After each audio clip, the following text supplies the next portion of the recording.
I work on low carbon pathways, mapping out how different countries and the world as a whole can transition from a high carbon economy that we currently have to a very low carbon economy in the future. Decarbonising the electricity sector through increasing the share of renewables is a key part of doing that. In this video, I'm going to first give you a grounding in how electricity systems work. This will then set you up for further topics in this course, which will look specifically at the different challenges and implications for these systems when we integrate increasing shares of renewables like wind and solar panels into them. We'll learn about how we can cost effectively do this integration without compromising the safety, stability or reliability of electricity systems. Demand for electricity varies over time, and these changes happen across different timescales. At the sub-second level, from second to second, hour to hour, day to day, seasonally and from year to year.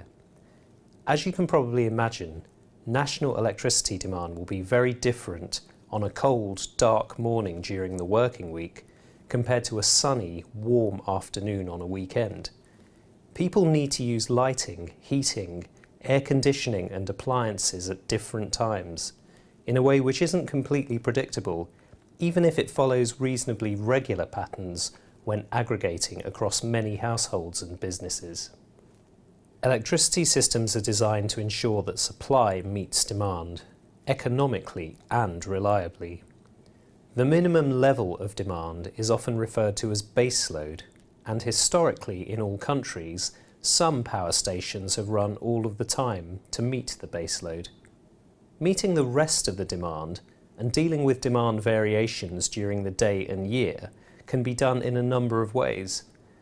Most countries use flexible generation plants, mainly fossil-fueled, which can increase and decrease their output as and when needed.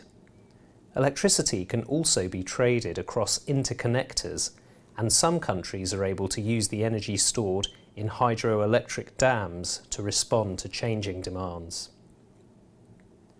The order in which power stations are deployed, with those plants with the cheapest operating cost first and more expensive plants afterwards, is called the merit order, and is an important concept in electricity system operation, as it keeps the system operation costs to a minimum, which is explained in further detail in the additional information accompanying this video.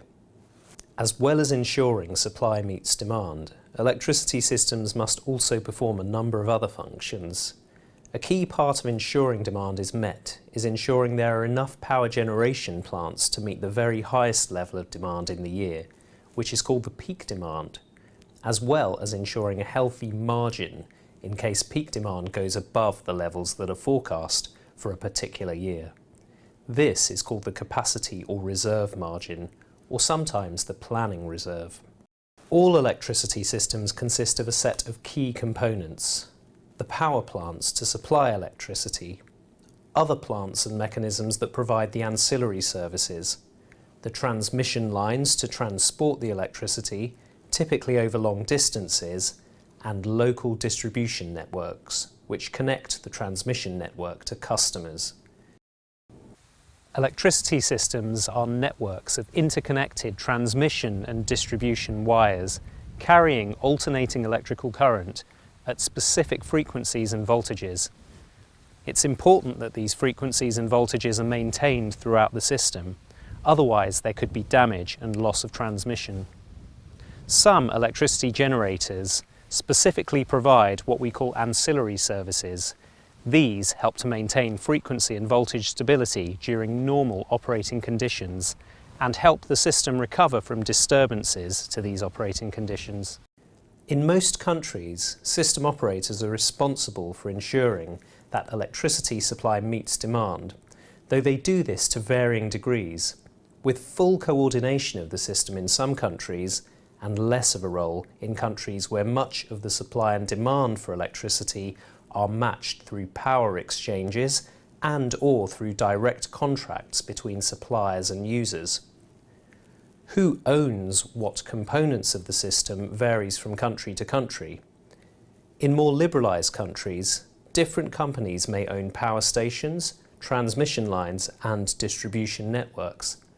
But in each system it is the government and regulators that set and enforce the rules of operation of the system. So that's Electricity Systems 101, and I hope that gives you an idea of what these systems are designed to do and how they generally perform these functions. Different countries have different mixes of generators and different operating arrangements.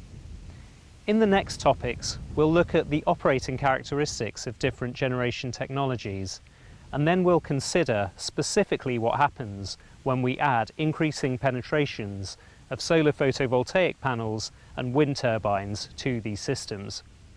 These technologies have weather-dependent and therefore variable electricity generation outputs, and this makes them somewhat less predictable than conventional generators. Understanding what implications this has for electricity systems and how we can cost-effectively integrate renewables like wind and solar into these systems will form the basis for the rest of this course.